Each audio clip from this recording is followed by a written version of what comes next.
What's up, everybody? Welcome to Crossroads, PlayStation podcast for Boss Rush Games. I am LeRon Dawkins, and pressing X beside me this week are what were we called again? We are the biohazard. What was it? Bioterrorist. Hold on, we can't go out like that. We are the Umbrella Bioterrorism Suppression Squad. That's what we are. No, that's okay. That's okay. You know, we can roll with this. But yes, we are that team. You guys know us all too well as the OG stationaries of PlayStation Crossroads. So say hello to Nellie Lot. Nellie. And Austin Campbell, our PlayStation doctor. I don't have any Oreos. It's two of us, sadly. All right, and let me make sure I've got to get set because I got to make sure I do not flub this intro here. Tonight we have a true survivor of Raccoon City. He takes all the credit for being the first man to literally walk out of Raccoon City alive, and then later go on to cry his sorrows away about a lady in a red dress at the bar. Crossroads wants to give a big welcome to our special guest tonight, Mr. Nick Apostolides. Hello, hey, Nick. What's up, everybody? What's happening, chat? What's happening, all of you guys? Thank you once again for having me. This is going to be really fun. Yes, we are way too excited here. We really are. And thank you for taking the time and coming and hanging out with us tonight. We hopefully you won't walk away thinking we're a bunch of weirdos. Hopefully. We are the wild bunch. I don't know if I gave you that warning. Yes. As a matter of fact, as you guys know, Nick is the voice and motion capture actor for Leon S. Candy from the Resident Evil 2 remake. And I will tell you this, Leon is not my favorite character as a whole in Resident Evil, but he is my favorite character in Resident Evil 2. I like both the scenarios and things like that, but Leon is the actual mission I always play first. All right, I'll take that as a win. Yes. And real quickly before we get started, Crossroads wants to give a big shout out to tonight's Twitch stream moderators. Number one is the Oracle Dragon, aka the Magical One. Thank you and welcome back to the stream. And also Sonny, the man with 1,000 nicknames, Bauer. We appreciate you all handling the dirty work for us in chat tonight because normally we would do it ourselves, but we need some people to keep things under control tonight. So thank you guys. Thank you. All right. How's everybody doing tonight? Fantastic. I'm excited. Just wishing I had Oreos now. Jesus. Feeling pretty bad about myself, really. Feeling down. If you have a PO box address, we'll do a push to have just people just like send you care packages of Oreos if you want. We know you're all about the double stuff. We know that. Yes, sir. Well, guys, it's been a pretty interesting week, and apparently there's a lot of PlayStation news happening right now. Like a whole bunch of stuff has dropped today as far as news goes and everything. But this is the crossover with Resident Evil, so we're not really going to be talking about a whole bunch of other PlayStation news tonight. So we hope you're ready for Crossroads, and let's just go ahead and kick it in with the housekeeping real fast. This is episode 25 of Crossroads, the PlayStation podcast of Boss Rush Games. This is also a milestone episode for us because it's episode 25 and we have a special guest. So, yeah, this is amazing. This is awesome. All right. A lot of good things. A lot of good energy. Yes. Man, I gotta keep it together. Every week we come together with you, our friends from around the internet, to bring the latest news, rumors, games, and general discussion in the world of PlayStation. Crossroads is live on twitch.tv/Exodus803 Tuesday evenings at 8 p.m. Eastern Standard Time, and we are glad that you are here and a part of the conversation. You can always make us feel special by giving us a follow at PS_Crossroads on Twitter and hit that subscribe button, as well as sharing, rating, and reviewing us wherever you check out our show. If you're unable to join us live, make sure you head over to youtube.com/BossRushGames or any of your favorite podcast services every Thursday to listen to the show. Also, don't forget to check out our growing family of podcast shows, including our next big group of podcasters and talent available to you now at BossRushGames.com. All right, Nick. We need to brief you for this real fast. We have a food section of every show and for the PlayStation show, it's called "What's on Your Plate Station." All right. Sometimes we just talk about what we normally like to get down to eat on, but this time we had a special version for this one because it's all about mindless zombie food this time. So the way it breaks down is we're going to talk about any snack food or foods that you just get on the couch, you're watching TV, you've got whatever it is beside you, and you just eating until you realize it's all gone. So what is that? What is the food or foods that you can just mindly veg out and just eat until they're gone? There's a lot of them. How long is this thing? I'm a snacker. Geez, I like crunchy things. Any kind of crackers. I don't discriminate. Any crackers. I mean, most notably, as boring as it sounds, Ritz crackers. I could eat a whole carton of Ritz crackers. Oh, goldfish, the regular ones, and also the Parmesan ones. Goldfish Nabisco crackers, Yes. whatever. Yeah. Now, listen to this, guys. I'm the only person on the planet who does this, but every time a friend tries it after they think I'm crazy, they jump on board with it. If you take goldfish and you spread them out on a cookie sheet like pumpkin seeds and you roast them in the oven, just bake them at like 350 until they're golden brown. Each one takes on a whole different flavor, and I double bake goldfish. Cheez-Its works really well there. You golden brown them, and it's like burnt cheese on the end of like pizza crust. Phenomenal. Try that. Also, breadsticks, little crunchy like Italian breadsticks covered with sesame seeds. I mean, I can go on forever. That's not the point of this whole podcast. And Oreos, of course. Oh, I was just telling yes. Nellie I could eat a whole entire bag of Oreos to myself before the opening credits finish. See, I never thought about toasting my goldfish like that because I've had the toasted Cheez-Its and I love them, like the extra, crispy kind of. Well, you can do kind that of yourself. I was doing that before those toasted Cheez-Its came out. So I think someone stole my freaking idea. I tomorrow I'm gonna go to Walmart and it's gonna be the toasted goldfish on the shelves now. I wouldn't be surprised, but it works best with the Parmesan ones. Mm. Well, I mean, the number one snack food I definitely veg out on is yes, I am also a big fan of goldfish. And it doesn't matter if I'm having like the regular bags like right off the shelf or I'm getting the big ones that have the Ziploc and whatnot. Like I have a problem because goldfish, Cheez-Its, freaking just give me a bag of nacho cheese Doritos. Like I have impulse issues and I have lack of self restraint.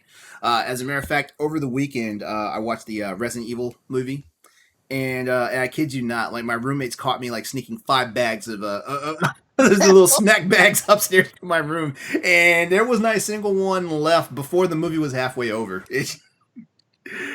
I'm a junk food fanatic, and I have to stay in the gym because of that. That's the problem. Good stuff. It's just too damn good. And also snack size Snickers. Like I can't go buy those giant bags you get at Costco or Sam's Club of the miniatures. No, I'm surprised I don't have diabetes. Snickers is my favorite candy bar. Yeah, mine too. Yes, Always has been. And you know what? Those miniatures, yeah, they're okay on the run, but they don't have the right ratio of stuff like chocolate to guts in the middle, and that's why just a good old king size Snickers, I think, is that's the way to go. Man. Nellie, you haven't divulged us what you nom on. Y'all pretty much said everything. I love Oreos. I love Snickers. I love ice cream. Oh, my cousin made the peanut butter cookies. I ran through those. We haven't even talked about ice cream yet. We haven't. I'll just say really quickly, and we can move on whenever you want. But if there was one food left on the earth that I could have, it would be 100% ice cream. There's something about it. It has a hold on me.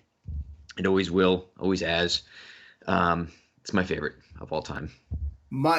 My favorite ice cream is, it's either Snickers ice cream or any waffle cone ice cream where it's got the waffle cone bits in it. It Yeah. doesn't really matter what flavor you have at that point. Just having like the crunchy waffle cone bits in it doesn't matter. And also like the Snickers actual ice cream bars, because man, that's the one ice cream bar for some strange reason, like it melts in your mouth somehow. Even it could be like Sub-Zero frozen, and it's still like an experience because it breaks down like a candy bar in your mouth.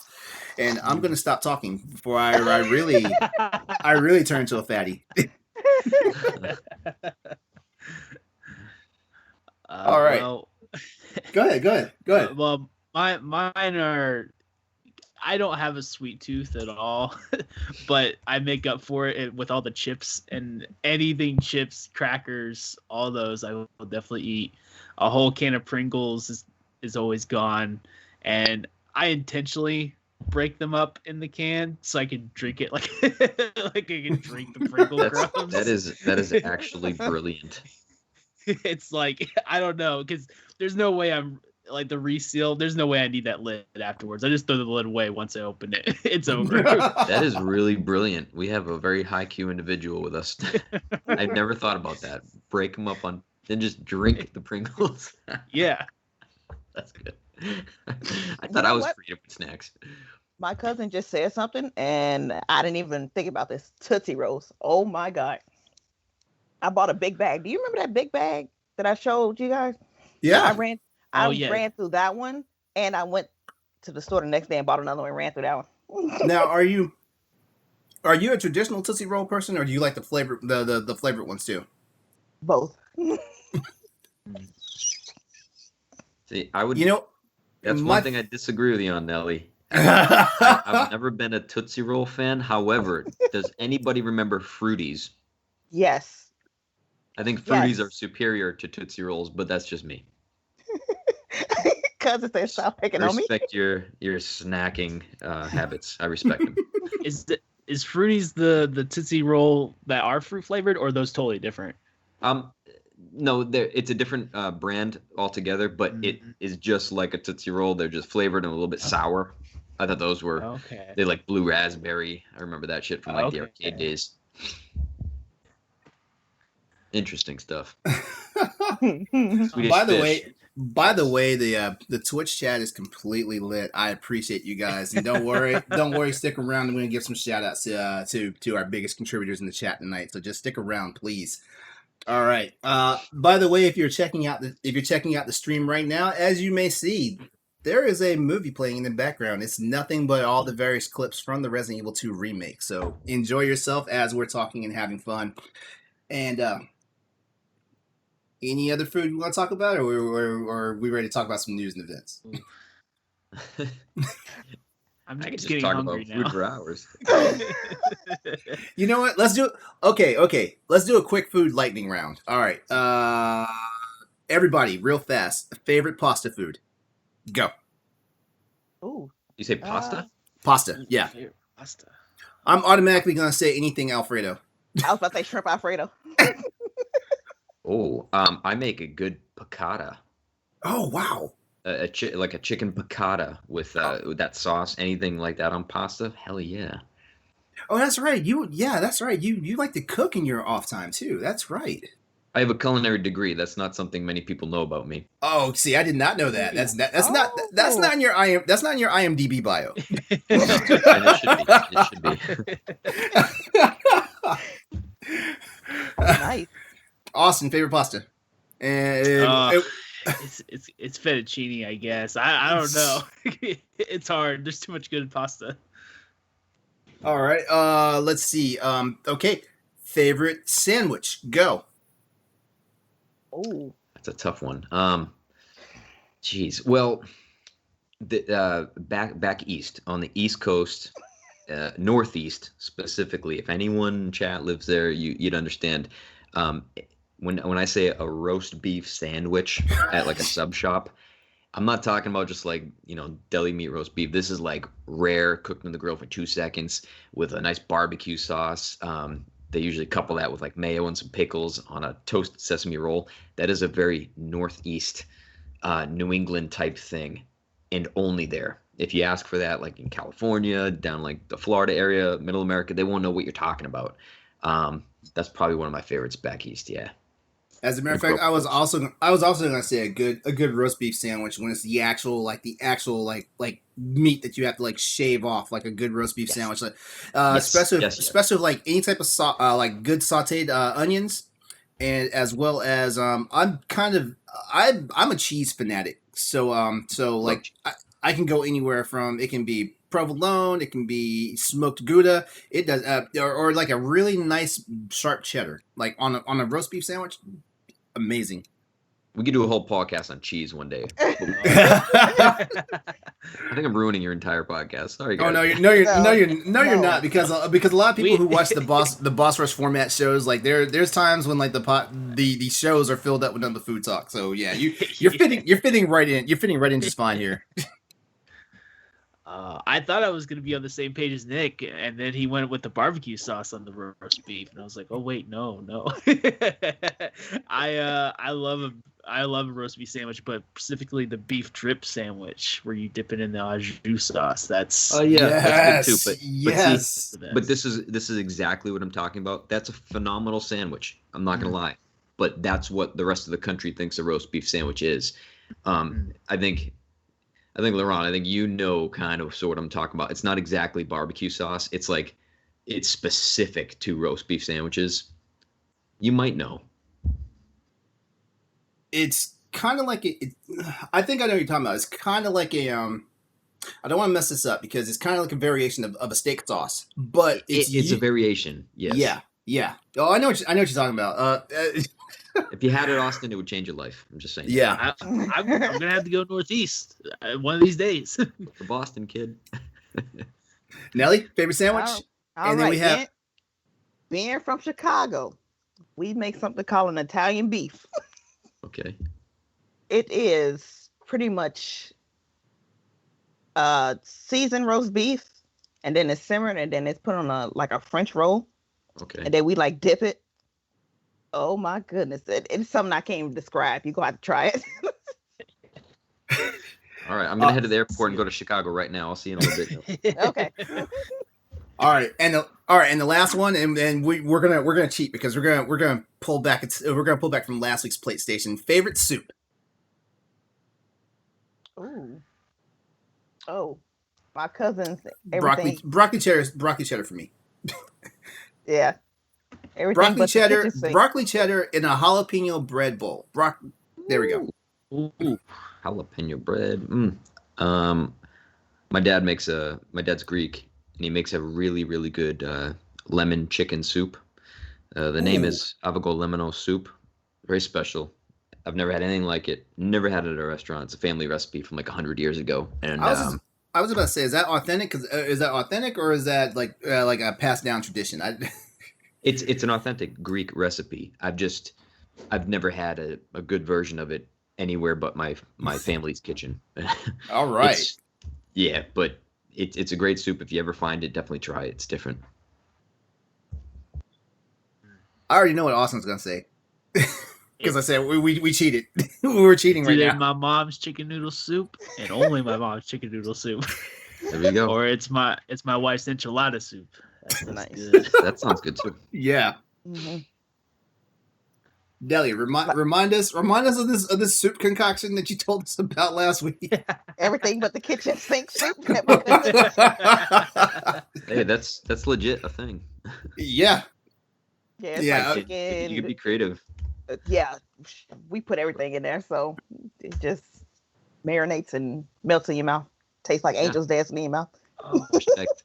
A lot of respect there. Yeah, I like that. Oracle Dragon asked, "What's Nick's least favorite soup?" That's something I probably don't think about much because I don't eat it ever. Whatever it is, I don't eat it. That's a really that's a tricky question. Least favorite soup. Geez, I'd have to come back to that. Well, I know we had a slugfest in our Boss Rush chat about tomato soup. Like there were folks that were straight up hating on tomato soup. I endorse it. I endorse hate for toes. There aren't Oh, many man. that I hate. I can really appreciate a lot of different foods. There aren't many things that like repulse me, you know. Jeez, I'll come back to that Oracle. All right. Well, you know what? We talked enough about food. Like I'm so glad I ate before we started the show, or I'd be starving right now. Yeah. All right, so let's go ahead and break into the latest Resident Evil news, blurbs, and events for this week. It's all Resident Evil tonight, guys. So enjoy yourselves. All right, our first topic is Capcom talks the decision to bring back Ethan Winters in Resident Evil Village. As you guys know, Ethan Winters is the most recent hero to be featured in a Resident Evil game. He was in Resident Evil 7 Biohazard. So now the dust is settled after the entire internet experienced what we like to call tall vampire lady thirst. Yeah. Capcom had a conversation that talked a little more about the decision to bring Ethan Winters back to the storyline. All right, Resident Evil Village continues where Resident Evil 7 left off, and some fans have expressed their interest in the reasoning behind the return of Ethan and his wife. Since his character has been shrouded in mystery following the events of Resident Evil 7 Biohazard, his return was a welcome surprise for longtime fans. But what motivated it? In a recent interview in the PlayStation Official magazine, producer Peter Fabiano opened up a little more about why a favorite of games past has returned. Concepting and planning was something going through our developers' minds since towards the end of Resident Evil 7 Biohazard, says Fabiano. The team grew quite attached to Ethan as a character, so we knew we wanted to continue his story arc. We want to continue to have players experience the game through the eyes of protagonist Ethan Winters. This is a continuation of Resident Evil 7 Biohazard, after all. So there's a hint right there. Like it's picking up not too far after the events of for RE7. So you know what? We're gonna stop right there for a second. Who's everybody's favorite Resident Evil hero? Or, actually favorite Resident Evil character. It doesn't have to be the hero per se. I already know what Nellie's going to say. She has all sorts of nicknames for this guy. So, Nellie, who's your favorite Resident Evil character? Well, you have two, because they're like neck and I neck, have aren't four. they? Oh, jeez. Oh, jeez. Would Do I anybody... have to pick one? Tell us, what are they? Tell it to us. What's Okay. your Mount Rushmore from Resident Evil? It's Chris Redfield, Wesker, Pierce, and Sheva. Right. That's a good foursome right there. You know what? I am so ready for Sheva to come back. Me I too. actually liked her as a supporting character, even though technically, they could have done a little bit better job with her AI in the game. But as far as her as a character, I think she was great. I loved her so much. Yeah. I'm also a Chris Redfield fan, but I'm more of a Chris Redfield from circa Resident Evil 1 or Resident Evil Code Veronica. And like I said, I'm definitely a Leon Kennedy person, but it's only Resident Evil 2 because after RE4 he just became like this big monster that everybody just loves, and it's one of those things. And I'm not hating on him because everybody loves him. It's just that I didn't like the turn they took with him.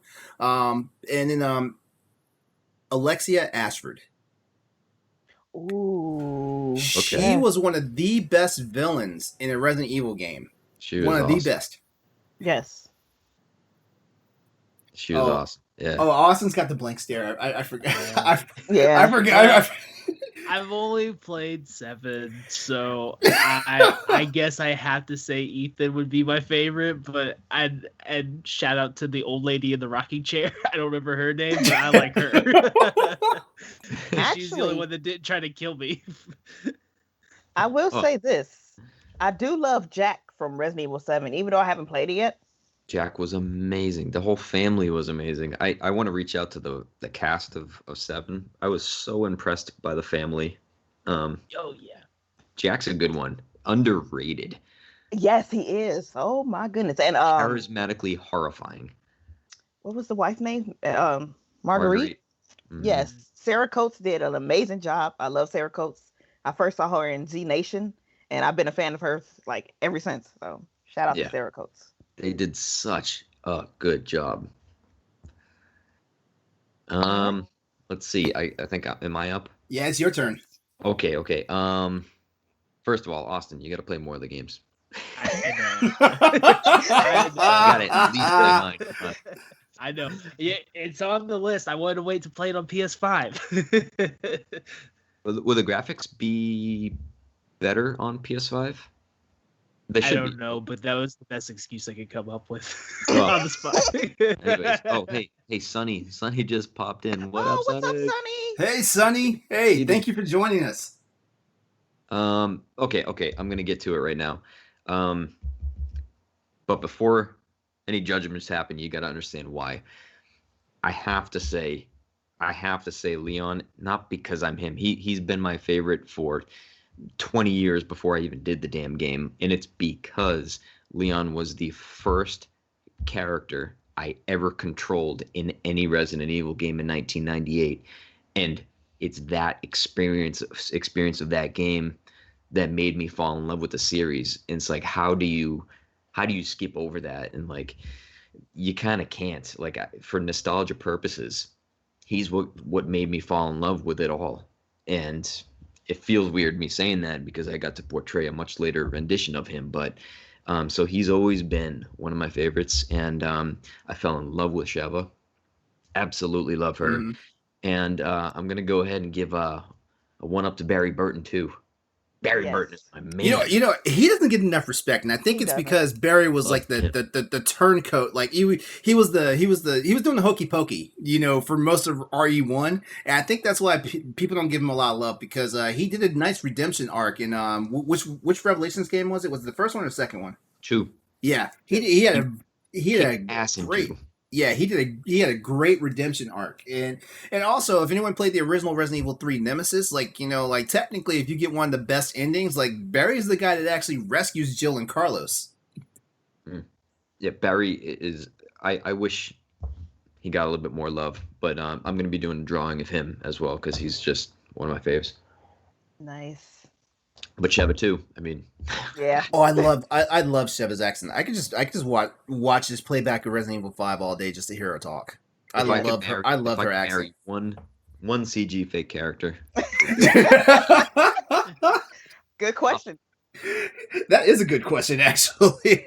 Can I? Can we see if that's legal in California? I don't know. I would definitely say Jill Valentine after she got Westerfied. What am I marrying? Come back to me. Go ahead. I couldn't deal with Alexia. not as a spouse. I don't think I can handle that. But she is an amazing villain, and I'm Yes. also going to draw her because when I played CBX for the first time, fighting her at the end, I was just blown away. Loved it. No, they never even explained how she was doing, but every time she like waved her hands and used like trails of fire all over the place, Yes, they that never was great. explained how she did that. Yeah, That was great.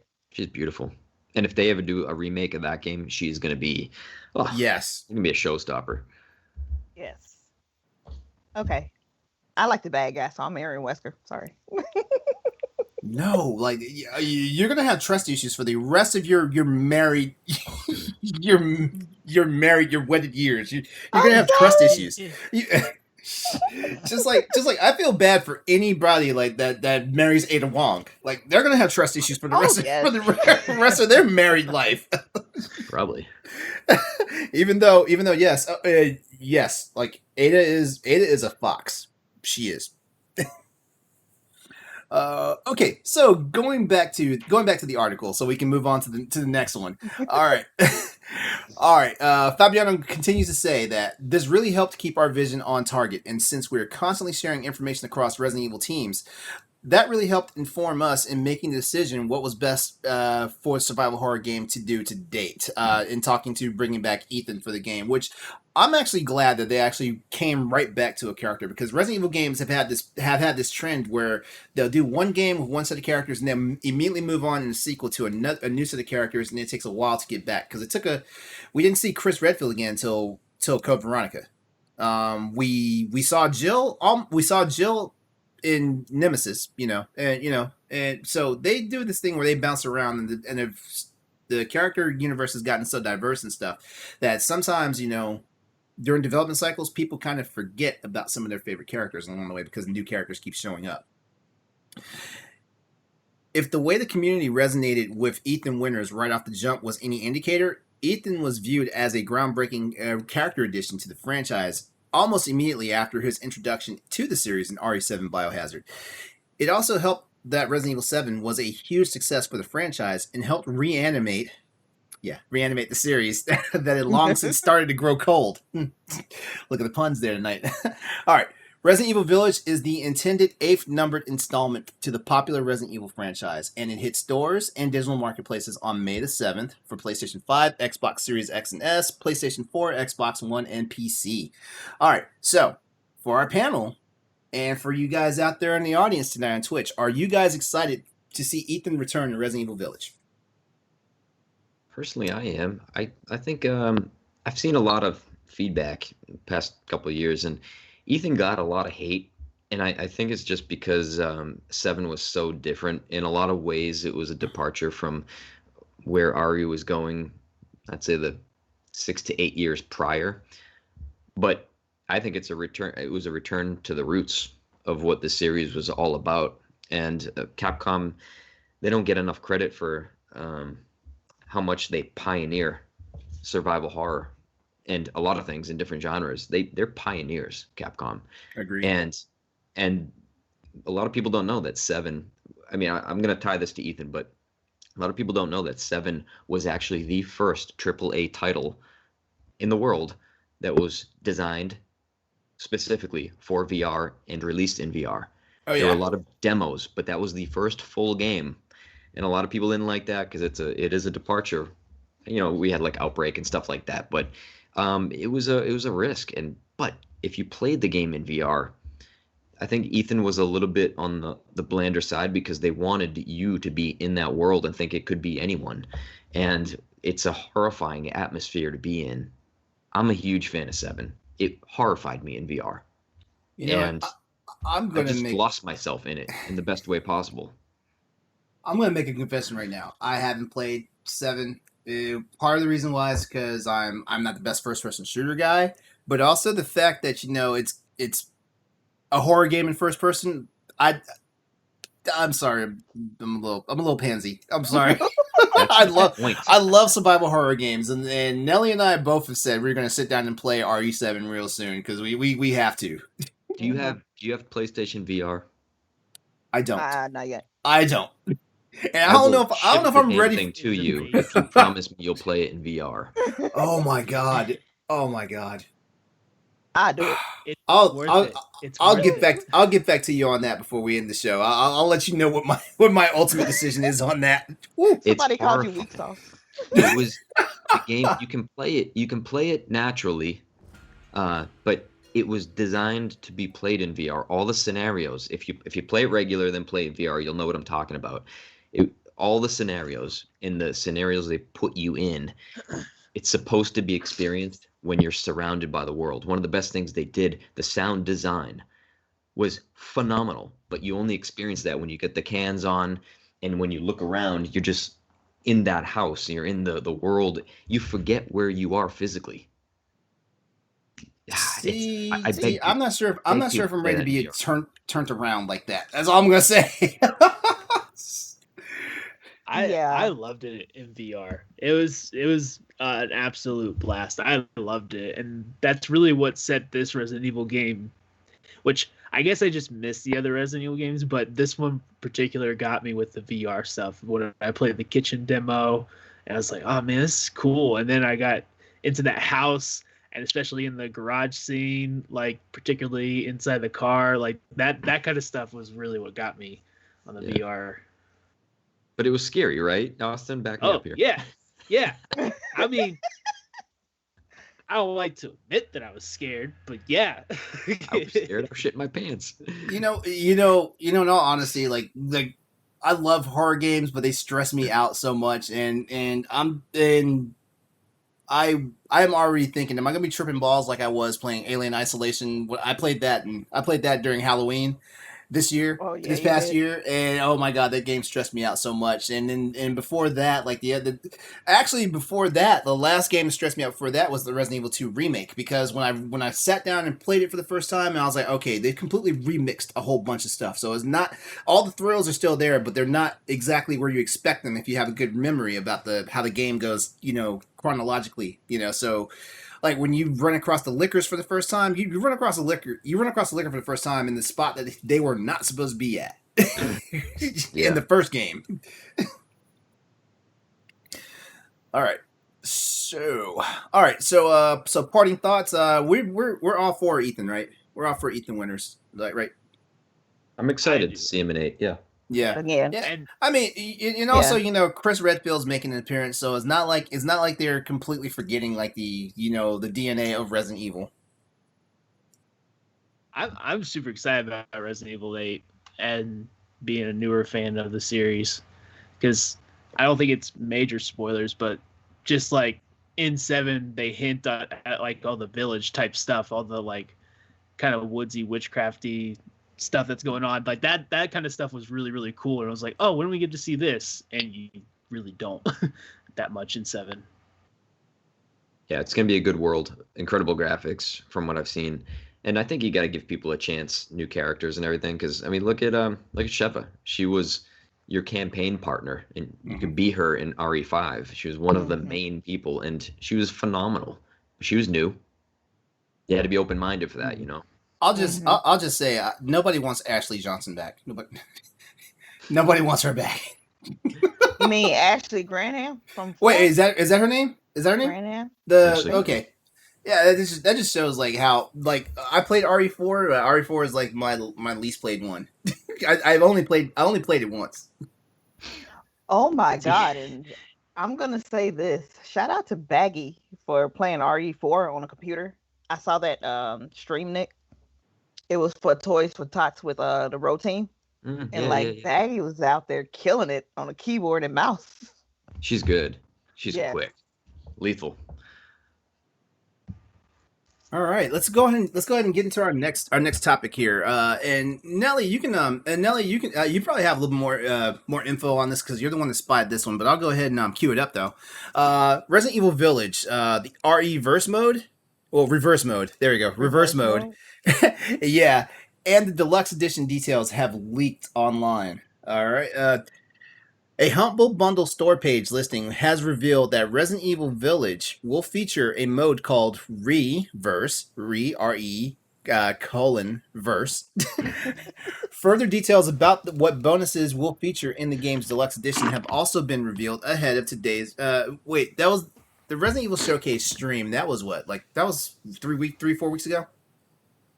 Just about. Yeah. About Okay. Yeah. Yeah. All right. Details of the operational period for Resident Evil Reverse, including commencement availability and any potential announcements relating to end of service, can be found on the official website. This copy is read. Please note that depending on the timing of your purchase of Resident Evil Village, Resident Evil Reverse may already no longer be available, and or the title may become available through other means in the future. Now, was this that was the closed beta? Am I right? Yes. Okay. I think Okay. it was. So has the closed beta already gone down? Have they already Ooh, taken it down? check. I can check.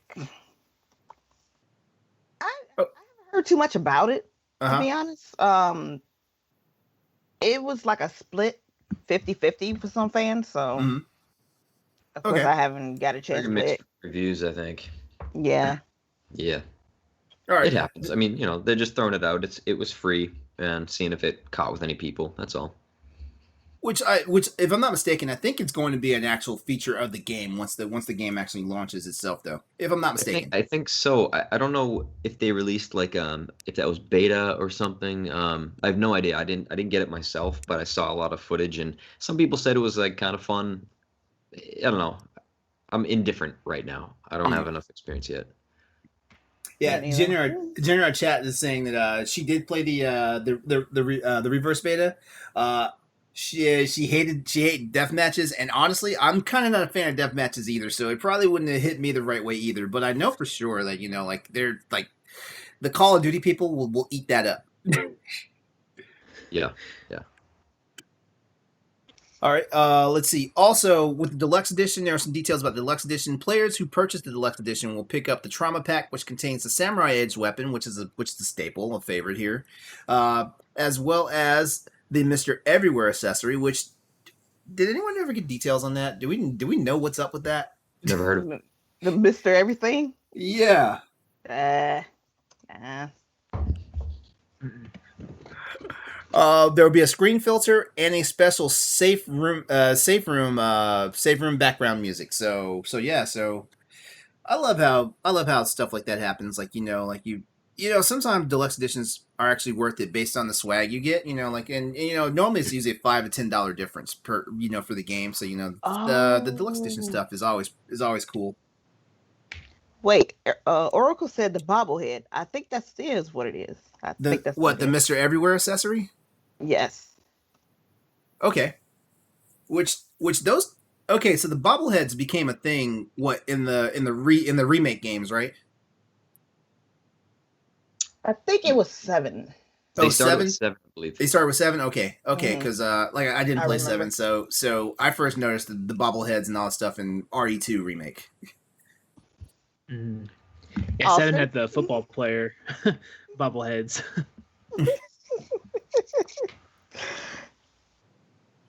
All right, and you know what? I think it's actually pretty cool. Like I got to figure out right now what version of the Resident Evil Village I'm getting. I got to figure it out right now because I may just get I don't know, like the swag they've got lined up for it. I think I might get the deluxe edition. I don't mind spending like an extra $10 for it. I really don't. And like this I stuff would is save always that fun. money and put it towards VR. Okay, he's not gonna let that down. I'm not Yeah, he's not gonna let me let that down. I'm gonna tell you why. I'm gonna tell you why. Okay. Because I know it's gonna scare you, but when we were filming RE2, it was with the same like main producing team from 7. Okay, so 7 came out during the time we were filming, and they said before you play 7, get the VR set, and they said promise us you're not gonna play 7 without the VR. And when the Capcom producers asked me to promise them something like that, I kept word. It's because they wanted me to experience it for the first time in VR. So everything surprised me. And they said that's what we intended. So if you can't afford it or whatever, or if you really think you're gonna crap your pants, like that's okay. I'm just asking you as a friend to consider it heavily. I'm gonna find out if I have a heart condition in this game in VR. Okay, well that's fine. If you don't, heavily consider it. I think I will. You know what? Now that I've been challenged, I think I have no choice but to take up the challenge. And I guarantee you, like the boss rush people are gonna be all over me now. Oh yeah, until it happens. Yeah, they're gonna be all Austin. You will thank me. Okay. What type of bribe will it take for you to not say anything? Because I have a funny feeling I have a feeling you already have like some type of tweet ready for this. I already texted Ed right now. I already told Ed that you're just too much of a pansy to play Resident Evil in VR. You know what? It's on the PlayStation Store right now. It's actually one of the free games for the PlayStation Plus collection. So I'll go ahead and download it. You'll never regret it. You won't regret it. Also, I hate you so much, Austin. I hate you. We have a question for Nick. Oh. Did you? I did lost Nick you. What happened? Oh, we have a question for you. And it says, did Nick take any form of art classes or is he self-taught? I love his work. Oh, thank you. Oh, I see that from Fairy Crypt. Thank you for the question. I've never taken a formal class, but I've been drawing for about 33 years, off and on, like scribbling, doodling, markers, crayons, stuff like that. And then I got into pencil eventually, and took a long break. And then when the pandemic hit, I got really back into it and just paid attention to observation to go for like the realism style that I do. So I just look at a picture, I expose it in Photoshop until it's like a version I like, and then I just try to mimic it. And I'm learning every commission that I do, every drawing that I do. I'm learning as I go. So it's just a really slow process. That's all. But thank you for the question. I'm glad you like my art. That's what cousin keep telling me, because I'm like, cousin, I'm trying to get on your level, and she was like, you got to practice. I was like, You but gotta I give it don't some like time. But the thing is, for some people, like I'm not a natural artist. I enjoy doing it, but I'm not a natural, and that's why my portraits take 30 plus hours. Right? I know some talented artists who can sit down and they can sketch you in like 2 hours really quick, and it's like amazing. I can't do that. I'm a snail because of my process. Yeah, I can write, but I cannot even sketch. Like I can't even sketch stick figures. And as a writer for fiction, sometimes you have like a description of what your character looks like in your head, but you can't actually visualize it, so you don't know if it actually looked right. Oh God, I would kill for like 3% ability to sketch. Yes. One day. We got this, LeRon. Yeah, we gotta play Resident Evil 7 first. Yeah. Yes, you do. All right. Even Austin played it, and like he's like always. I know. And he's not the Resident Evil guy of the show. That's the crazy part. Okay, so I played the original Resident Evil. Like, what was that? 95? 96. 96. I played the original one, before they had the director's cut and all that stuff. And yeah, I remember being a little bitch then, a game. Like, survival horror games actually stress me out. Like some of the big ones, like of course the main Resident Evil games. Code Veronica didn't really give me that many scares. Like, it didn't creep me out like Resident Evil 1 did. Resident Evil 2 definitely creeped me out. Dead Space, the Dead Space series, that creeped me out. Dead Space. That is Dead that is Space. what actually got me back into survival horror, because I felt like the survival horror element had gotten so stale before then. Resident Evil had changed, of course. Like they went for more actiony, like third person style, which is not a problem. It's just that it didn't resonate with me enough. And other games were always copycatting like everything Resident Evil did. With the exception of Silent Hill. Silent Hill kind of always stood on its own. Love Silent Hill too. My main problem with Silent Hill, because I respect and I love the series. My main problem with Silent Hill though is like I want the game to scare me. I don't want it to play with my emotions for like a good 3 hours. That game did scare me. The original and then 2.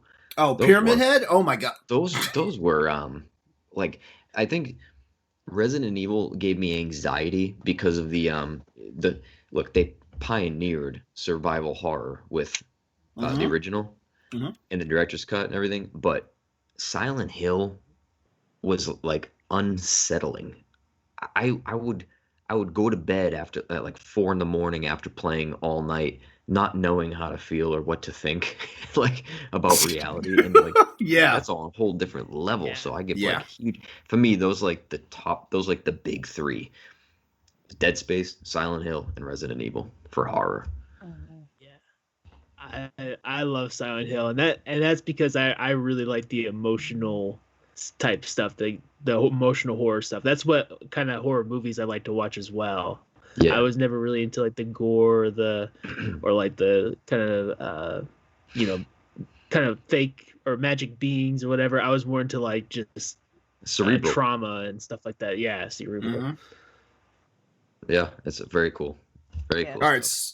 We're gonna move on. We're gonna move on to our final news bit for the night, and then it's down to our big topic, which our big topic is all about our guest tonight, Mr. Nick Apostolides. So let's get this last topic out the way real fast. Resident Evil 3 Revelations. Resident Evil Revelations 3. There we go.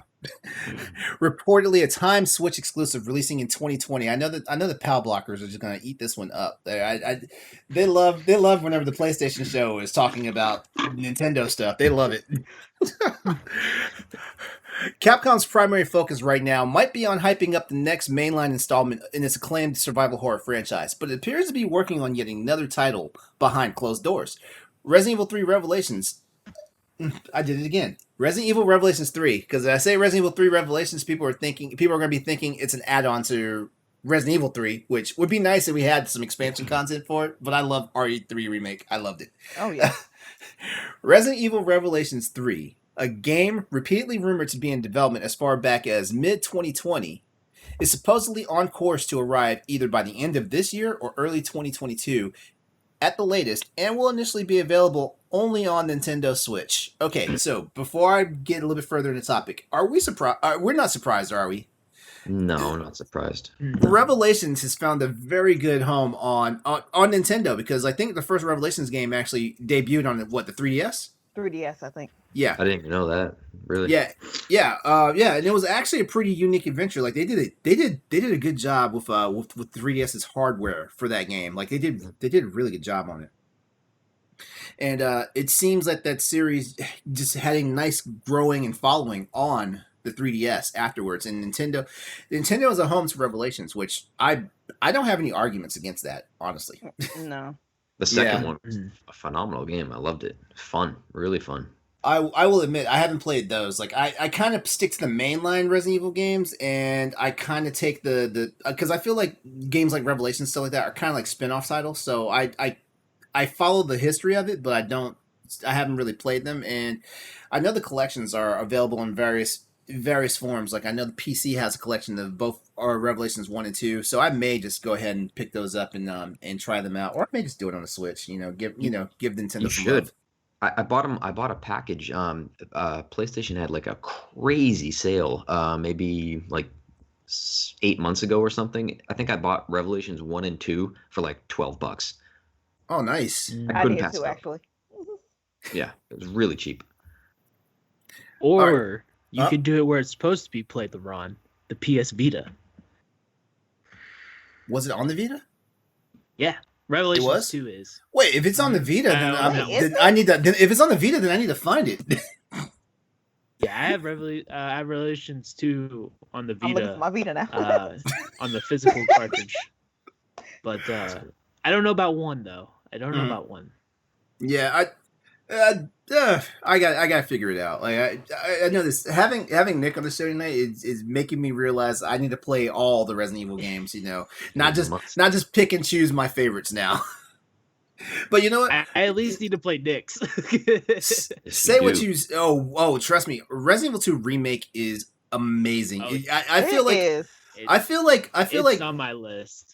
I feel like Remake actually put Resident Evil back on track, if that makes sense. If it makes sense, yeah, a lot of people were kind of really standoffish about the fact that it was basically Resident Evil 4, except it was Resident Evil 2, because the playstyle changed. Like there was no more tank controls, thank God. There was no more of the clunkiness and stuff like that, and also like what they've done with Resident Evil 2 and Resident Evil 3 remakes.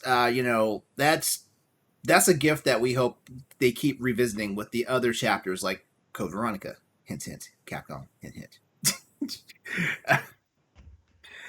All right.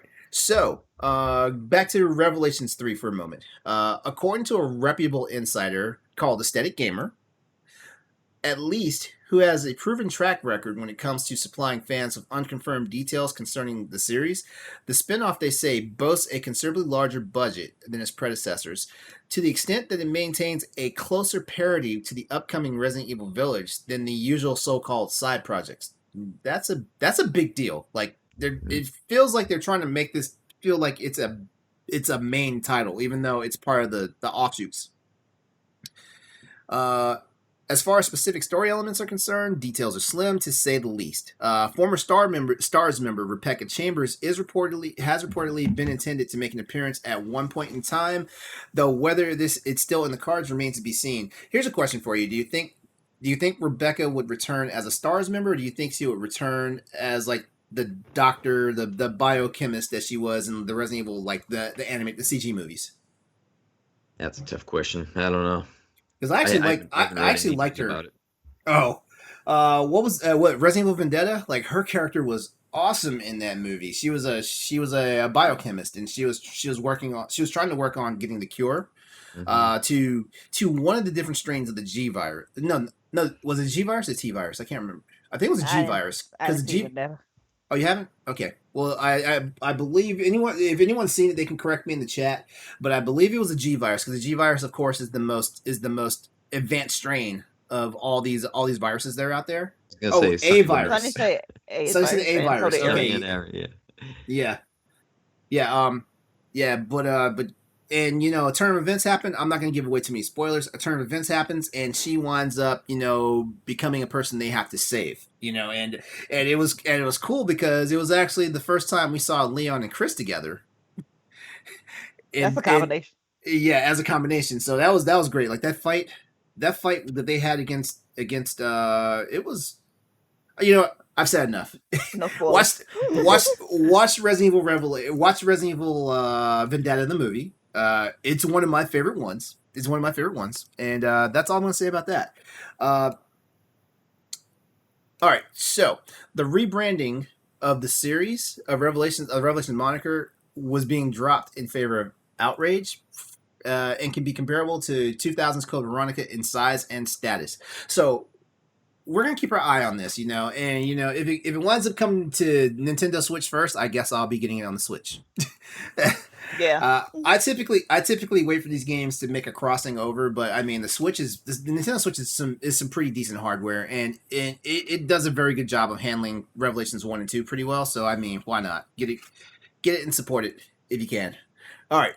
To get all the scoop on all these topics, links have been provided in our Twitch stream chat. Go check them out and then continue the conversation with us on our Twitter page at @PS_Crossroads. I didn't see any new questions pop up in the stream chat. Did you guys? I did Uh, not.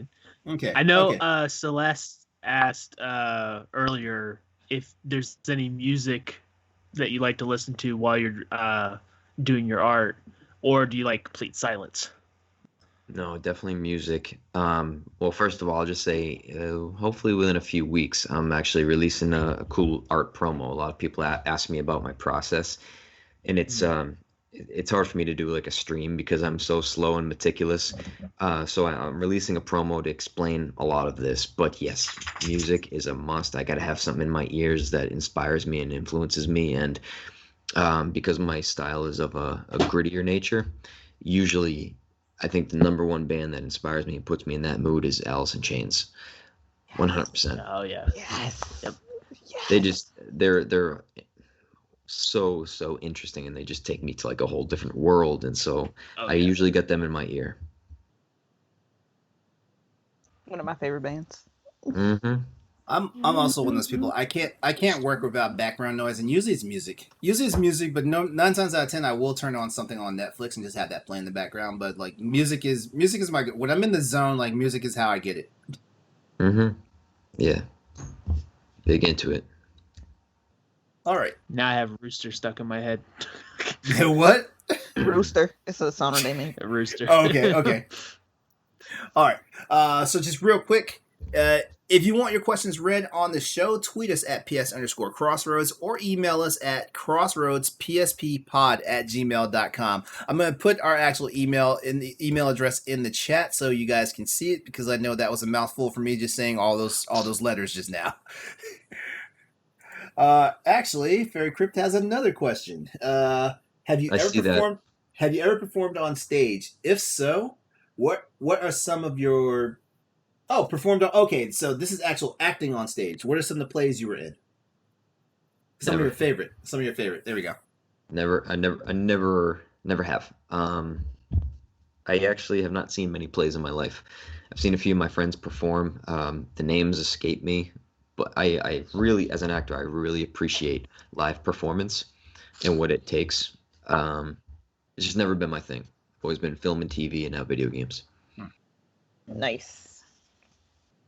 You know what? That's a nice way to break into our big topic, because it's our Q&A and Resident Evil 2 remake retrospective. So, Nick, I hope you're ready, because we got a bunch of questions for you. Like we have a bunch of questions we prepared for you, besides whatever these guys in the chat are going to be talking about tonight. So we hope you're ready. Yeah. I'm ready. Just getting some water. All right. So let me go ahead. I'm going to do I had my Oreos. Yeah. Yes. The Oracle Dragon asks, any upcoming projects you can talk about. We're gonna leave that one completely up to you because we know under certain conditions you are under a code of silence about things. So we're gonna leave that one up to you. Yeah, working on a couple things.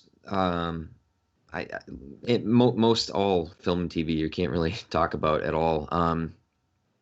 Let's see.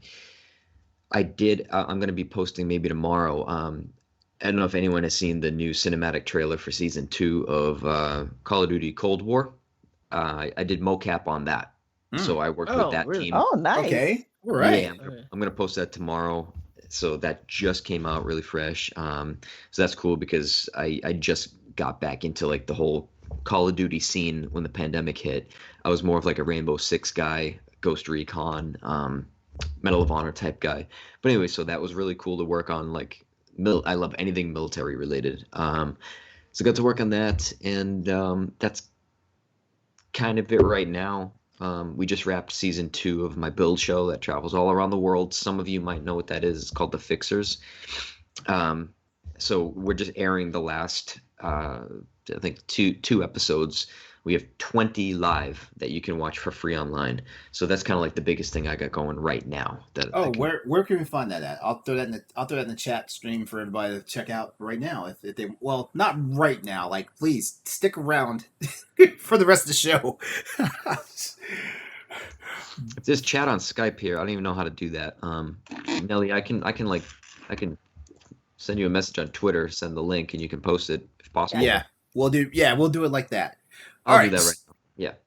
All right, so if you guys are just now joining us, we have with us in the house tonight Nick Apostolides, who a lot of people may recognize as the voice artist for Resident Evil 2 Remake's Leon Kennedy. Nick has a pretty diverse acting profile that spans both video games and motion picture and television. Some of his highlights include Life is Strange 2 and The Adventures of Captain Spirit, where you played with Charles Erickson. And Life is Strange Before the Storm as Frank Bowers. And then you did motion capture for Madden NFL 21. What motion capture did you do? I'm curious. For which one? Madden. Okay, so here's the thing, and this is kind of heartbreaking for me. I was offered the lead role for one of the playable characters. It would have been my body, just like Leon Kennedy. It would have been like full performance capture. Uh-huh.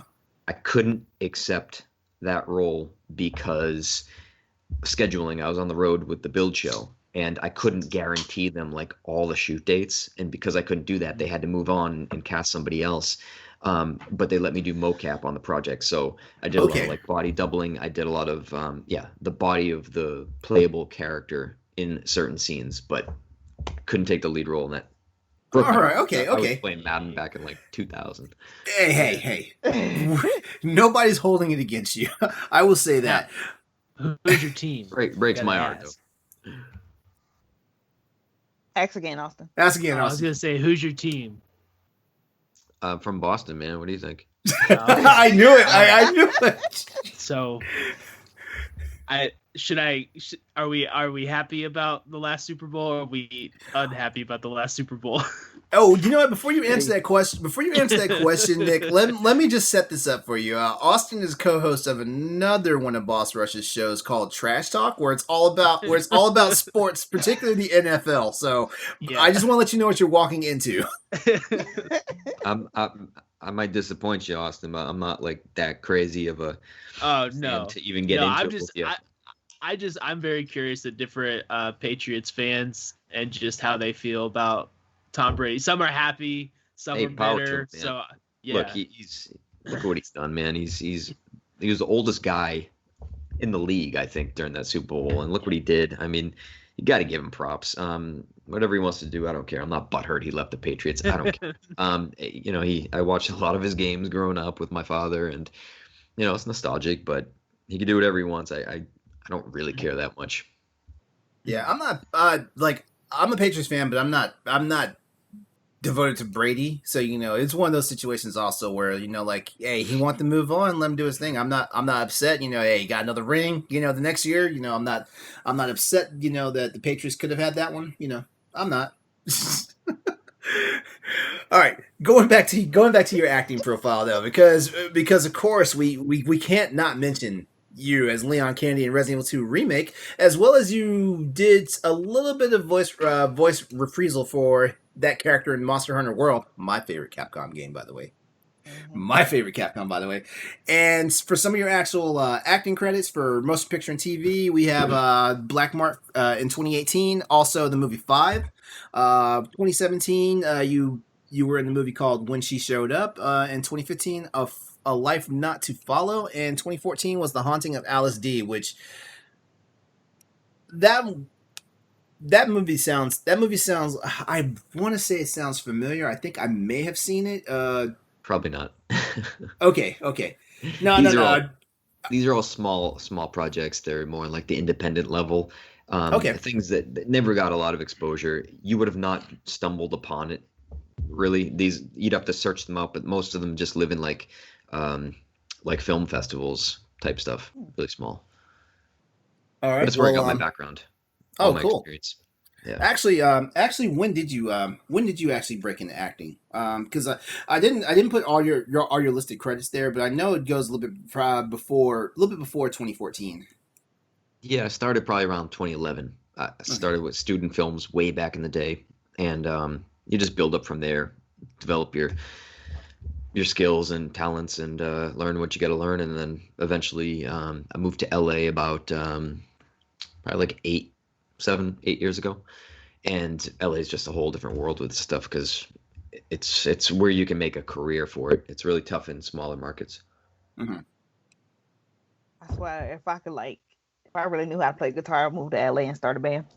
I really would. I come see you. All We right. jam with some Alice in Chains together. All right. Yeah, So Nick, I'm going to give you the floor for a couple minutes. Go ahead, tell us about yourself. Let our audience know what you would like them to know about you. Ah, that's always a tough question for me because you see, with so much in my head, it's it's very difficult for me to think backwards. Who am I? That's complicated. I'm a Renaissance type guy in the way that I have a lot of hobbies and interests. I'm a Pisces at heart, and I have a lot of creative hobbies and things I pursued ever since I was a kid.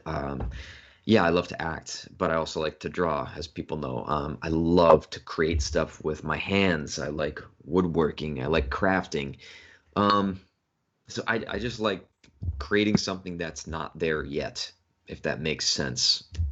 Whether it's a performance, bringing a character to life, stuff. I enjoy creating, and so there are many careers that I could see myself happy doing, which is funny because a lot of people say if you can imagine yourself doing something different, you're not doing the right thing. I don't believe that phrase. I don't believe that one bit because you can do a lot of things. We can multitask as humans. I had a great upbringing in the New England area, and I've been playing video games for over 3 decades. Really happy about that now that I'm working in them. So my life has come like full circle. Back when I was like 5 years old, my mom thought Mario was gonna rot my brain. Now, mom, I'm making a career out of it. right. So yeah, I'm just happy. I'm a very reflective person, and a lot of things in my life are coming full circle in my 30s, and it's really cool to see. I'm very grateful for that, and I try to live in a state of gratitude whenever I can. That's great. That's great. That's But by the way, if you guys want to see a treat, I just shared a link to Nick's first time playing through the Resident Evil 2 remake as the character he portrayed and motion capped for. So there's a link in there to the YouTube playback of that. Thanks for posting that. Yeah, yeah. As a matter of fact, I was watching it. I actually enjoyed it, and you know what's cool about it, it was a very organic playthrough. Like you actually died a few times and stuff like that. It just lets us go to show that sometimes like even though you act in it, like that doesn't mean you're the always expert of the game itself. And it was great to see just you and it was you, your cousin, right?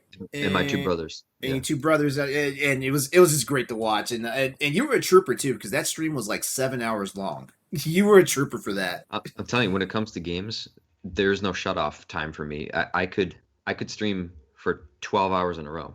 Um, I never get tired playing video games ever. The longest stream I've done is 3.5 hours. I don't know. Maybe it's just because I'm just some old dude now, but I don't know if I have the staying power for it anymore. Like I've seen some people, they would do 24, 36, 48 hour streams. I'm like, That's crazy. Look, I was exaggerating. Like, I don't know if I could do 36 hours, but I could for charity, 100%. I could do a 24-hour and just hop myself up on coffee. I can 100% do that. Yeah, there's a guy I watch on Twitch, and he does a Resident Evil stream. So he'll play from like 0 on up, and I've been looking at this guy for like a good 10 years, and he just recently did like a 48-hour stream. I was like, I Was that take my hat off. Matt RPD, that guy? No, this guy goes by Jigsaw Killer, Oh, but I well, do that's know Matt. impressive. That's Mhm. impressive, yeah. all right, so we're talking about Nick and his contribution to the Resident Evil 2 remake. So we might as well do a quick mini retrospective on Resident Evil 2 the game. By the way, yes, if you notice in the Twitch stream right now, we do have we actually have the movie clips from the Resident Evil 2 remake game playing in the background. There's no actual gameplay, but it's something for you to just check out and pay attention to, because all that movement and motion you see for Leon, that was all Nick. So, when it was announced that Resident Evil 2 was being remade for next gen consoles at the time being the PS4 and the Xbox One, fans of the series were both horrified and hopeful. Would this be a faithful remake of a beloved and iconic game, or would people be subjected to the prospect of a brazen cash grab, which, as gamers, we know all about those these days, and wind up being just a lackluster remastering of the original PlayStation 1 classic? It's now 2021, and as we all know, we got much more than a lackluster remaster of the 1998 Capcom classic. Gamers around the world had their chance to re-explore and wax nostalgic the oppressive corridors of the Raccoon City Police Department, fleeing zombie threats, running from menacing bioorganic weapons, and of course trying to dodge the imminent danger of a nuclear cleansing, which was detailed in the Resident Evil 3 Nemesis follow-up. Resident Evil 2 is built from the ground up in such a way that we realize that Capcom actually meant business with one of the most beloved entries in the main Resident Evil franchise. Not only was brand new attention to detail applied to the classic game, the developers even ratcheted up the thrills and terror and even remixed the original game scenarios to deliver a fresh but also familiar experience for longtime fans of the series. Nellie, you are our Resident Evil guru. Tell us what were you feeling when you sat down, pressed start, and just started going in the Resident Evil 2 remake? Actually, I knew it was going to be a good game because Resident Evil 2 is one of my favorites. It's not the first Resident Evil game that I played, but it is a series that I do hold dear to my heart, especially like with Paul Haddad's performance. I was like, anybody who they get to fill his shoes is going to have to step it up a notch. And Nick did. He killed it. I'm proud of you, Nick. Thank you, Nelly. Thank you. It was big shoes to fill. There was a lot of pressure. Yeah. Because I remember him actually talking with I think I know it was Ro, and he was doing the interview and watching the game, and I was like, oh, wait a minute, this is original Leon. So again, I do you picked up the character well. So He was a really sweet guy. He gave me like a nice like passing of the torch, and he gave me his blessing when we talked the first time a few years ago, and he was just so supportive from the very beginning. So cheers to Paul Haddad. He was a great man. And it's funny because I don't a lot of times I don't cry with celebrities, but I don't know, his death touched me a lot. Oh, me too. Yeah. Mm-hmm. And I checked out it was a stream on Facebook. I forgot who streamed that day, and then I think Sonny and Crimson Head Elder did a stream, and I stopped in there, and I don't know. It was just a hard day for me, but I'm glad everybody did that. So thank you. Yeah, that's really nice.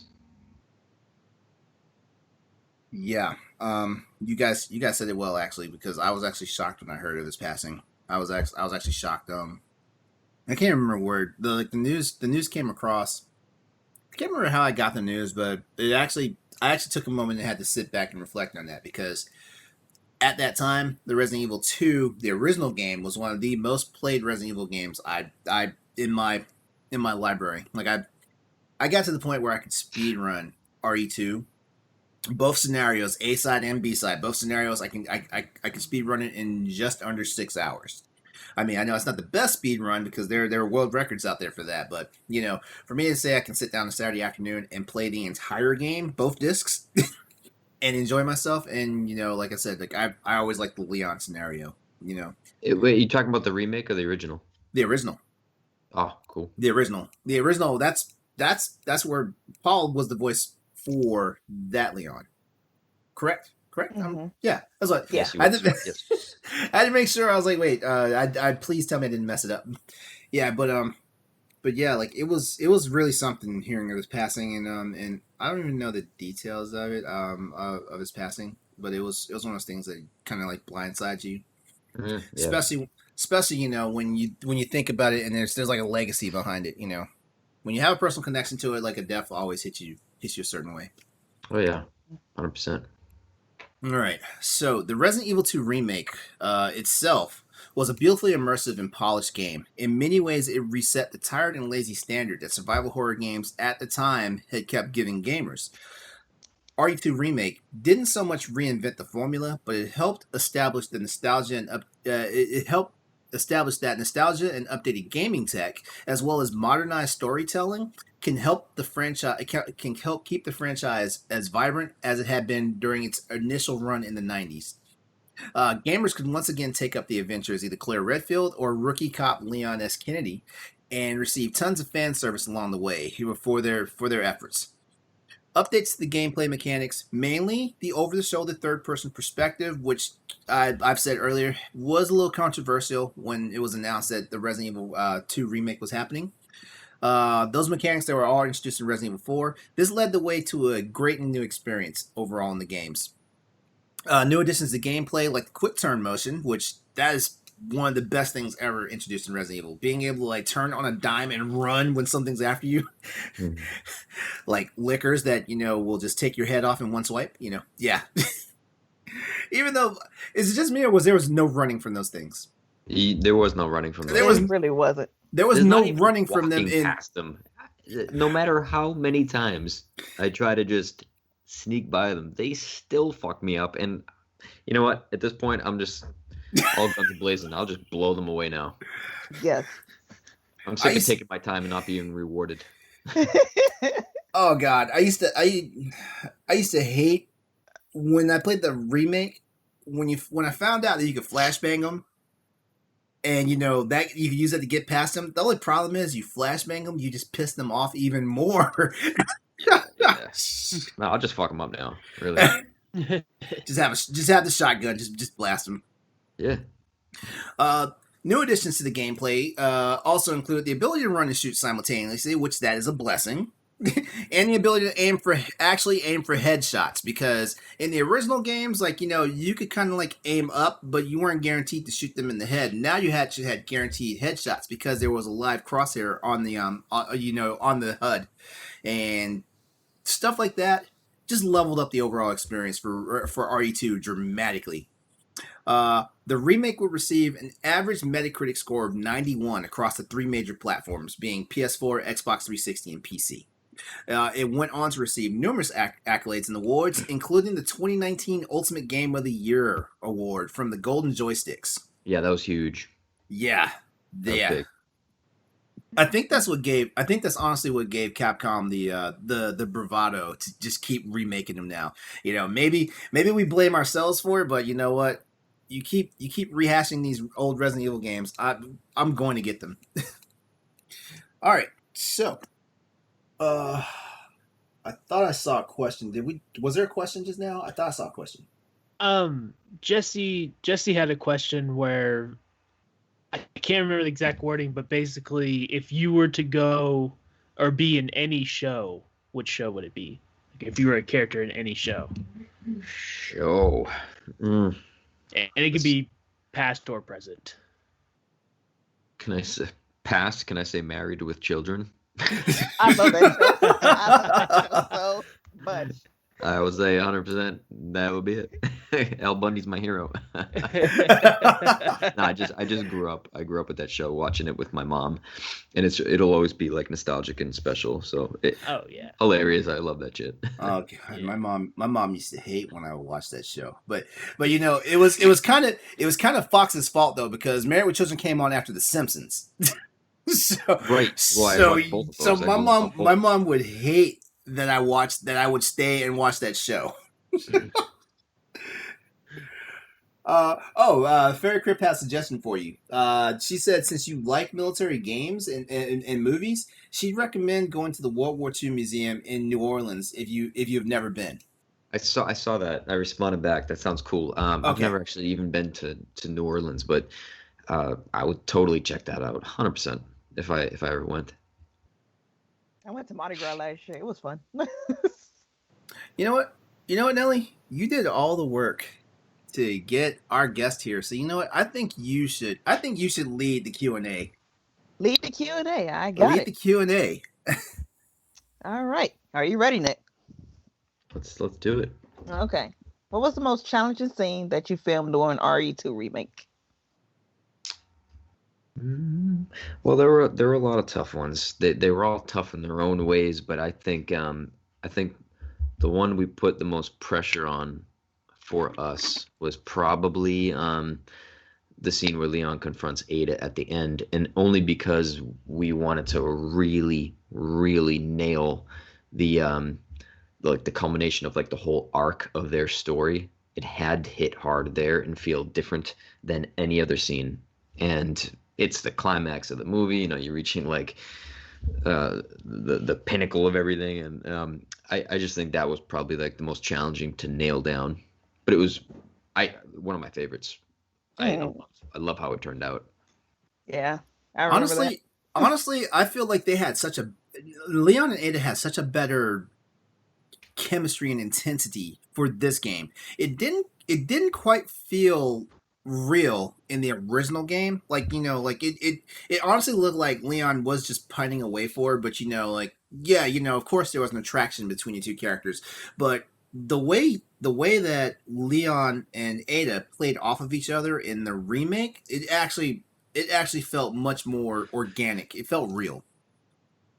And also, I loved when they just introed her, and she had like this super smart mouth, and she was telling you, "Hey, get the hell out before you get dead." Yeah, well, I mean, it's a combo of everything. We had good writing, we had amazing direction, and we had a good cast of people. Like we all like meshed really well. So everything just fell into place. You know, it was the right recipe. Yeah. Nice. I had a question. During the sewer scenes, how did you actually walk through water? Because I'm pretty sure they didn't put you in a pool, did they? No, I didn't actually provide the motion capture for any of Leon Kennedy's in-game movements. Like his, they probably based his walk off of me and my posture, but they didn't record that. It's cheaper just to they might even done that in Japan, who knows. I only recorded the scenes that were in cinematic breakaway. Oh, okay. So anytime it looks like a movie and you're not playing, you're not controlling anybody, that's the mocap that we did. Oh, I did not know Okay. that. So That's basically all these movies that we're watching right now in the background, we did all that. cool. Okay. I just didn't, like when Leon runs, you know, when he's got the gun and he's running, I didn't do that. Oh, okay. I was about to ask that too, but okay. Makes sense. All right, next question. What was your most memorable moment while developing RE2? It was meeting Capcom for the first time. Meeting them, knowing that I was gonna help collaborate on a whole entire RE game together with the people from Japan. That was There's not many days of my life that will be better than that one. I'll tell you that. Yeah, I can only imagine. Yeah. Let's see. Besides Resident Evil 2, do you play any other horror games? I think you answered this one though. Well, we know he's a We've Dead talked Space about fan. that. Silent Hill and Dead Space. For sure. Love them. Oh yeah. LeRon's favorite is Dead Space. Yeah. That's awesome. I'm so amped. You may or may not have seen it. There's a game coming out next year called the Callisto Protocol. It is by the original team that created Dead Space. Ooh. Yeah. There's I'm playing that 100%. Yeah. And there's this wild rumor that it all takes place in the PUBG universe. I'm like, how are you pulling that one off, guys? I hope that's not true, but oh, well, But I am it's excited way after in the I've seen- future. saw the It's way in the trailer. future. Yeah. well, actually, speaking of that, has anybody seen? Well, diehard horror fans would. There's a trailer that just came out for a new game called Ill. No. Anyone see that? No.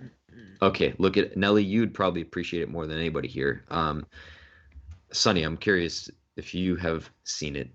The gameplay trailer for Ill, ILL. It looks horrifying. Resident Evil to the max. Oh my god. Bloody as shit. Really? First thing. Oh my god. Okay. Wait. Oh, Nelly must be looking at it right now. I'm supposed to be asking these questions. All right, Nelly. We'll give you a moment. I'll do the next question. And Sonny say he hasn't. He'll check it out. That is my type of game. Okay, I am. I like dismembering. It's a Nelly send me the link. It's a zombie-esque game. Like it looks like it marries like Resident Evil 7 with like Last of Us. It feels like that, but it's as far as gore goes, that's what I want. Oh my goodness. All right, you got the next question, Nelly, or you got or you what was the next question? Oh, how did you prepare for your role as Leon? Well, that's I've been asked that a lot as well, and I think the best answer I can give you is just I really trusted Capcom with the casting, and so I didn't try to change much. They kept on saying to me that we cast you for the essence of who you are. So they said don't change much. They said the only thing we really want you to do is pay attention to Leon's arc of where he stands in the story and how he changes from the beginning to the end. And that's it. So it was just a matter of understanding his relationship with the different characters and how they changed and just bringing the right energy to every scene. Does that make sense? Yes. Yeah. Other than that, I had all the training. I mean, I had been acting for about 8 years at that point, and I had a lot of firearms training. I have an action actor stunt background, and so I didn't have to change much. I just relied on what I already knew and trusted Capcom. I did check out your was it just stunt reel? I have stunt reels and action reels and stuff like that. Yeah, I saw one of them too. Yeah, I was like, Nick is a beast. Yeah, right? Thank you. Because half the things you were doing, I was like, I don't think I could do that, but I would like to try that. I'm more just a very physical actor. I'm not like a highly trained stunt guy. I don't know martial arts. I don't have like a lot of disciplines in me, but I move well with weapons, with firearms especially. And as far as like fighting goes, I'm more of like a grappler. You know, like just I can take a lot of good hits in projects and games and stuff like that. Nice. All right. Do you have any similarities to your character, Leon Kennedy? But yeah, like I said, they cast me for my essence, and so I think we share a lot of qualities. I would say I'm altruistic, I'm optimistic. A lot of things you rattled off about like what a Pisces is. I believe Leon would be a Pisces. That's just an opinion of mine. I don't want to fight anybody here in chat. We have a lot in common. I I think you'd be a better rookie than he was in the first day. Well, even though maybe, but even though he sprung the action pretty well in this game, but Mhm. yeah, he's just we have so much in common. I could relate to him so easily. Some characters I play, it's like a stretch, about what their motivations are, and I have to really, really pretend and just kind of make that up in my head and justify why. I didn't have to do much changing. It wasn't hard to step into his shoes. I think the hardest part was just the pressure, the underlying pressure that was always there because he's been portrayed by so many good people, good actors, and they kept telling me not to think about that, but it's almost impossible when you're talking to a 20-year fan. Mhm. It's hard to say, yeah, forget everything. It's no big deal. We're doing something new. It's like, well, what about the millions of hours I've played those games, Exactly. Yeah. All right. How did you get into acting slash voiceover work? I started in Boston, started doing student films, and I did a lot of independent films, music videos, independent features, stuff like that. And then Resident Evil 2 was actually my first like voiceover project. Oh, Even though really? we did the mocap, but it was the first time I recorded a lot of VO for any character. I've done over like 100 commercials. Um, I've been hosting for 7 to 8 years, and so I can go on camera and do voiceover for like a product or something, like check out this new website, this new service. I can do shit like that in VO, but when it comes to games, RE2 is my first one. Mm. Oh, that's crazy. I actually thought you were in there for a little longer. No, I mean, acting, the film, TV, acting industry is very broad, and you can find work in a lot of different avenues. But I think like my heart is in video games because I've been playing them for over 30 years. Yeah. Expanding on that question real fast. About how many lines of dialogue do you think you had for Leon? It's hard to say. The so all these movies that we're watching right now in the Mhm. background, these were done live. So all of that dialogue that was done on the stage with the other actors in the scenes. Oh, Um, wow. but the voice and the dialogue you hear when you are controlling the character, Mhm. that was completely done in the voiceover booth.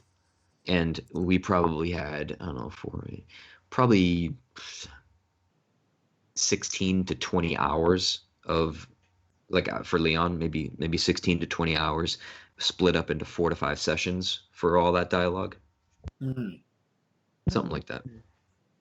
Nice. Favorite video game system? System console. Yeah. Yeah. Well, geez, I've had many.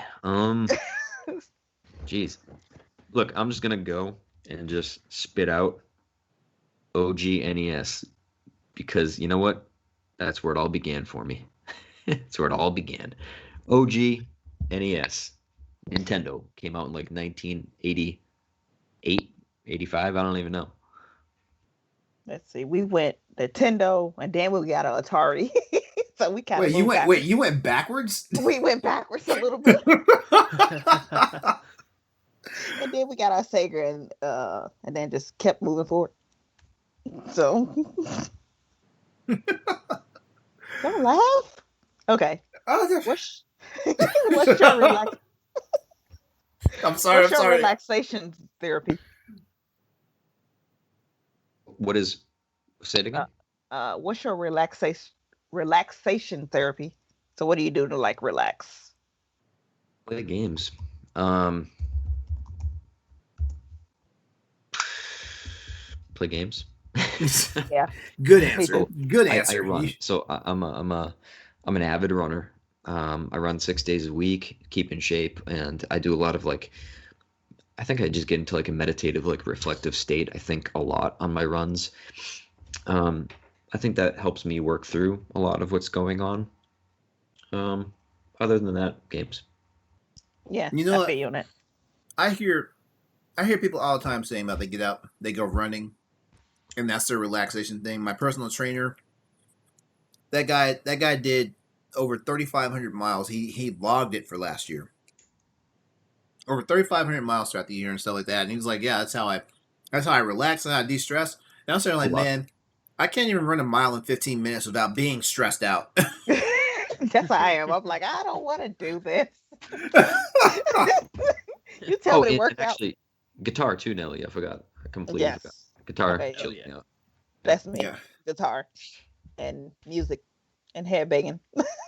Head banging. Right. But you tell me to work out or we going to the gym. Oh, I'm like a big baby. No, no, I'm no, gonna no. lay on the floor and cry. I'd be like, no. I love going to the gym. I just cannot stand cardio, especially running as cardio. And Yeah. like, but I say this as my dumbass ran a 5K on New Year's Day. Hey, You good for did. you. I remember that. That's awesome. Good for you. Good way All to right. start the year. Yeah. What did I Yeah, do? yeah. I It was. played video games. I try to play video games. Life comes at you fast these days. Sometimes. Yes. All right. Stranded on a desert island. What's three things you want with you? Hold on. Before you answer that question, just go completely off the wall. Don't be that guy that's like, oh, I'd get a sat phone, with unlimited battery so I could call and get rescued. Just What? Oh, just let her rip. Just it's easy. I already know. Ice cream, Oreos, and Oreo ice cream. That's it. That's it. If I could subsist entirely on those three things, that's all I would need. Yes. Well, did y'all want What to about answer that one? Yeah, what about you? uh okay. So for sure, a video game system. I don't care which one it is, as long as it's a video game system that has fun games. It doesn't matter to me. The next thing, I would need to have like some type of just any type of like handheld device that I can watch my reruns TV shows on. And I don't want to build it myself, but I need to have a good shower with running water. I don't need to build it myself. It just needs to be there. Because I'm not jumping in the ocean to try and bathe myself. That already sounds like it's gonna be a bad time, depending on what creature might be hungry. I've tried that. It actually dries out your skin really bad Ooh. because the sun just bakes the salt off, and Oh, it's not good. Oh, I had to do that in Thailand for 5 days, and the first shower I had after 5 days, after just bathing in the ocean, was like the best shower I've ever had in my life. Oh my God. Anyways, that's a whole different story. in the chat, asks, how did Nick get involved in a Korean music video? Did you get to travel? Actually, this is like a 3-part question. So, how'd you get involved in a Korean music video? And which music video was that? I'm gonna have to check that out. It's a video for Standing Egg. You can probably find that just on my website under the videos, Okay. maybe video section. Um, Anyways, it's called Today of All Days, and we just filmed that in Los Angeles, and I was just cast by some kind of company, and it was for a South Korean like popular pop band, Korean pop. It's a really nice song actually, and the video was actually touching. It was shot really well, really memorable project, and I'm surprised you found that. But yeah, if you go to my website, just nickapostolides.com, hit the videos tab, you'll see a bunch of music videos. Speaking of that, Nelly, are you a fan of Kill Switch Engage at all? I imagine Yes, you I've are. seen that video. Yeah, I was gonna say that was one of my favorite music videos I've ever done, and they're a great band, and I was really honored to do that. I did see that Korean video though. I don't know how I found it. I was like, wait, that's Nick Apostolides. Yeah, that was fun. The band is awesome too. I got to meet them and see their concert and stuff. Sweet. All right. Got a big question for you. Are you ready for this one? I'll prepare myself. Who would you rather have chasing you? Sheva. Okay, that's the best answer. That's the I would best just- answer. I would But, just submit. but Take me. you have a choice between Mr. X, Dr. Birkin, mutated G version, or the vampire lady. Oh. I would say I don't know enough about her. I've seen all the the fan art has been off the wall. She seems interesting and fun. But I'd have to say Birkin because I like the challenge, and Birkin was a bastard in that game. Oh my god. I don't know who came up with that one. But The lady I- looks fascinating. I'm really intrigued. Yeah, as yeah. somebody. I'll say this though, like whoever thought up like the G virus and like the mutated William Birkin and the fact that for the viral mutation for this isn't fully realized until it mates with a genetic match. That's pretty twisted. Because in the original game they didn't even explain that like the reason why he's after Sherry. If you played the original Resident Evil 2, we thought that he was after Sherry because that was his daughter and he was trying to just get back with her. But then when they turned around and said that the purpose of the G virus is to procreate and it only procreates with a genetic match, it was like, oh man, y'all are sick.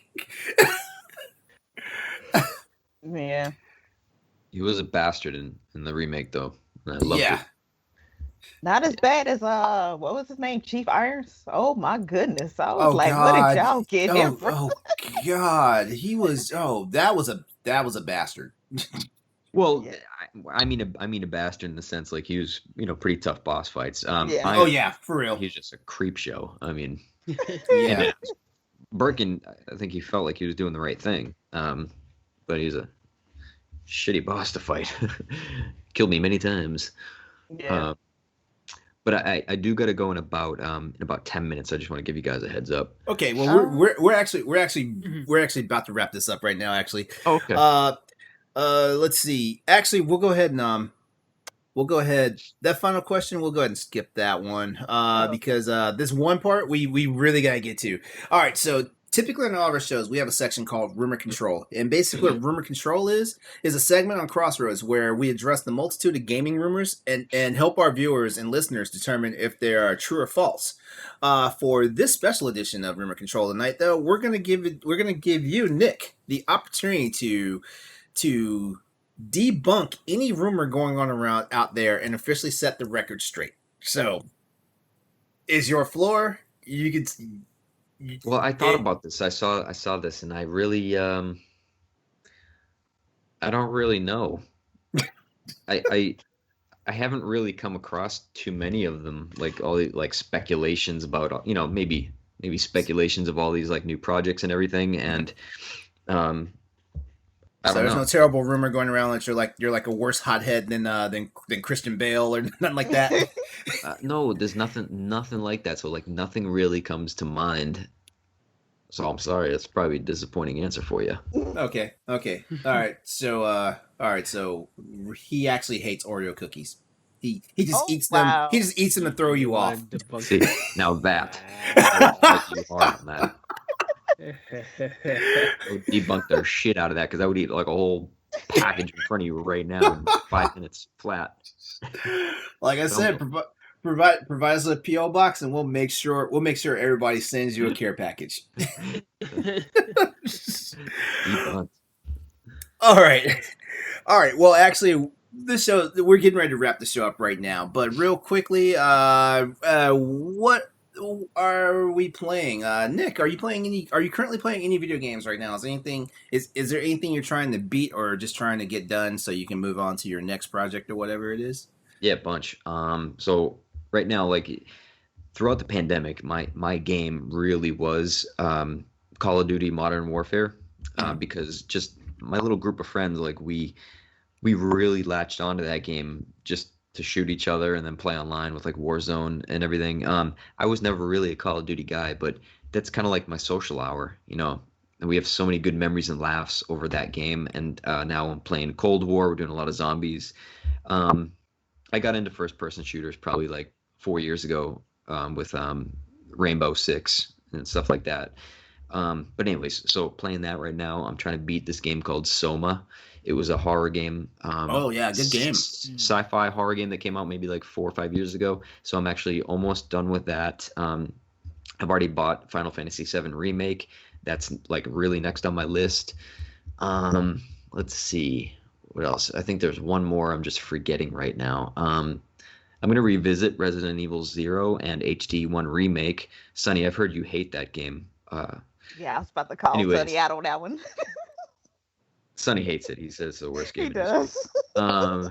But so there's a lot of games I'm gonna be like revisiting, just because I want to. All right, Austin, what you been playing this week? Or recently? I've been playing Horizon Zero Dawn because I had to Oh. restart it because I wanted to play the DLC. And I Me was too. like, I really wanted to play the DLC. I had already beat it when it came out, but then I just was completely lost. So I went back and started it over again.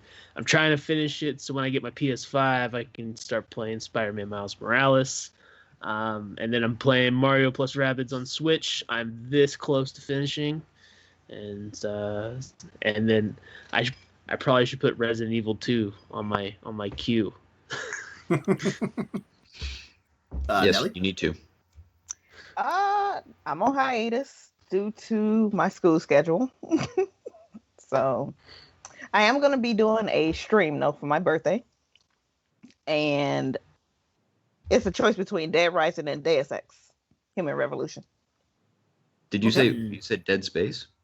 Deus Ex. I It's see. a cyberpunk game. Okay. Yeah.